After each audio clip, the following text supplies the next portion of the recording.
Hey y'all, Infinite Enzo here from Knox Knife Mods, and we got another unboxing.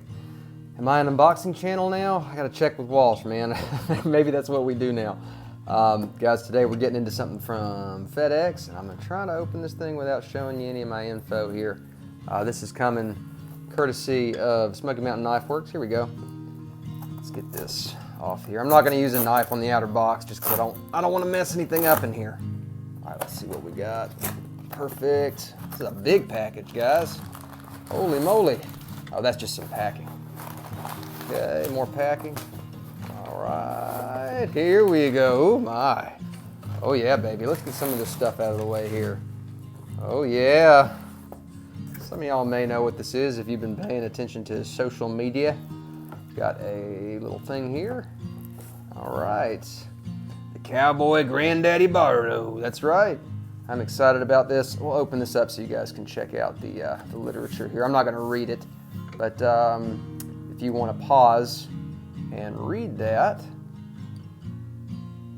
So this is interesting because this is considered a 2022 Remington bullet knife. However, there was already a 2022 Remington bullet knife. I'm going to do a video on this a little bit later, which I have that knife as well.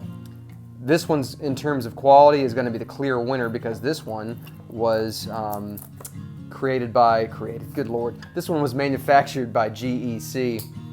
I'm going to use the Liang Ma Lanny version 2 to cut open this, what do you want to call this crap? Saran wrap almost. There we go.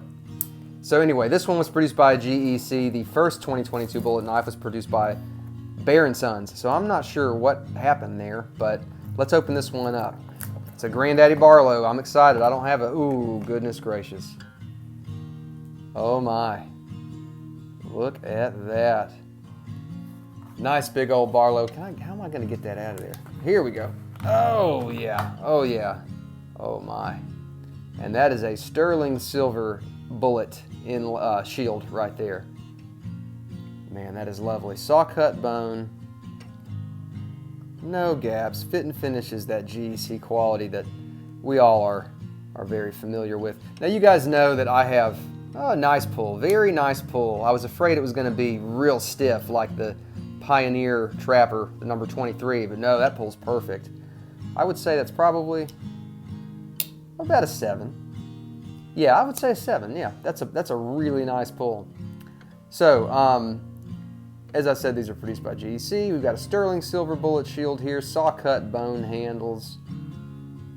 Fit and finish is excellent. A little bit of oil there, nothing to worry about. No gaps in the back spring. No play, no wobble at all. Very nice. Flush when opened. Little proud at the half stop, not much. And flush when closed. Very nice. Good action too, that walk and talk. Oh yeah, what a beautiful knife. Guys, let me know what you think. First impressions are good for me here. The billboarding's interesting because it's kind of floating out there. I guess there's, you know, I would have maybe, I don't know. I guess I kind of appreciate that they didn't go overboard with it. But it does seem kind of funny, this nice little printing on this huge blade. There we can see the 2022 tank stamp there. So yeah, we're going to get that other one, that other 2022 knife out in a later video. We're going to talk about the two of these together, and I don't have any answers. I don't know why Smoky Mountain Knife Works did two 2022 bullets. This one's the silver bullet. Maybe that's the difference. We have a silver bullet and a regular bullet. I don't know, guys, but we'll talk about it. But yeah, I just wanted to give you guys a quick first look at this Remington silver bullet Granddaddy Barlow. Let's flip around to the other side real quick. Sorry about the thumbprints, guys. I'm not wearing damn gloves, though. Nice cut swedge on the blade as well, as you can see. And we have a long pull, a long pull. And then again from this side for you. And from this side. All right, guys, let us know what you think. I'll have that video coming soon, and I will see you guys later.